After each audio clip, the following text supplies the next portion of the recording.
Okay, so my earlier review of this game was something of a troll. I hope that I'm not the only one who got a chuckle out of it. Perhaps a better endorsement would have been, I put off StarCraft to finish my second play of Big Bang Age. For the record, I'm aware of about 3 tentacle scenes in the game, and there's probably over 100 H-scenes total. There are about 10 for each of the 6 girls in your harem, and at least 1 for nearly every single named female character. So before I get too much more into the review, let me provide a little more context. Big Bang Age is a game by Alicesoft, released in 2003. It bears quite a few gameplay similarities to Sengoku Rants, which was released a few years later. In general, Big Bang Age is simpler than Rants on a fight-by-fight basis, but it is more complicated from a macro management standpoint. I won't go into more detail now, but you can infer that I think quite highly of the gameplay of Big Bang Age, and you can get a really good overview by watching my tutorial for the game. The story is set in near-future Japan, where the Hellhole has recently opened, bestowing strength and powers to many people. Consequently, order has been destroyed, and Japan has come under control of several different powers. The protagonist of Big Bang Age, Zanma Roga, seeks to unify Japan and put an end to the fighting. He starts out small. The game begins with Roga transferring to a new school, where he immediately announces his plans to take over the school and eventually the country. The first chapter of the game is about taking control of the school, the next chapter focuses on taking control over Tokyo, and afterwards is nationwide conquest.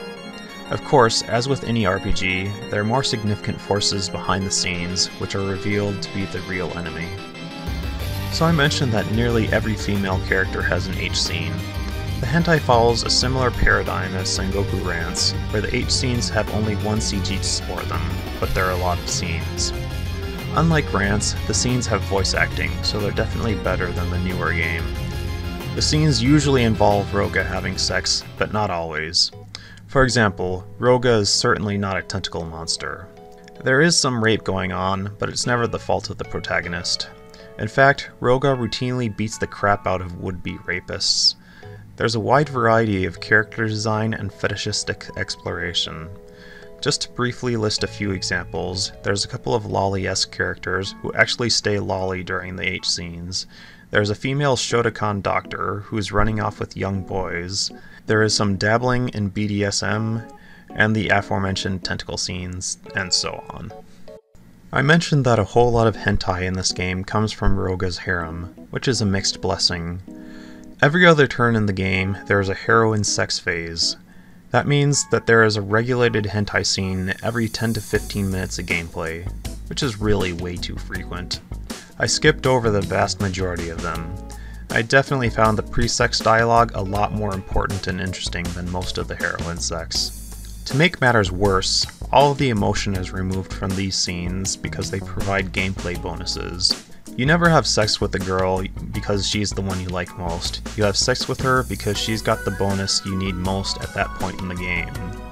It's really not all bad. I'm just a little bitter because I think it could have been handled better. So I concluded my Sengoku Rants review with a disclaimer about how shitty the lead was. Well, Roga is like the polar opposite of Rants.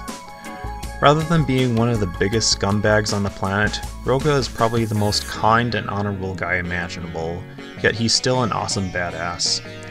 He kicks ass in the name of justice, has sex with women who swoon for him, and still has time to help his buddy with romantic problems. A lot of the character clears involve Roga hooking up 2 people within his army that already like each other.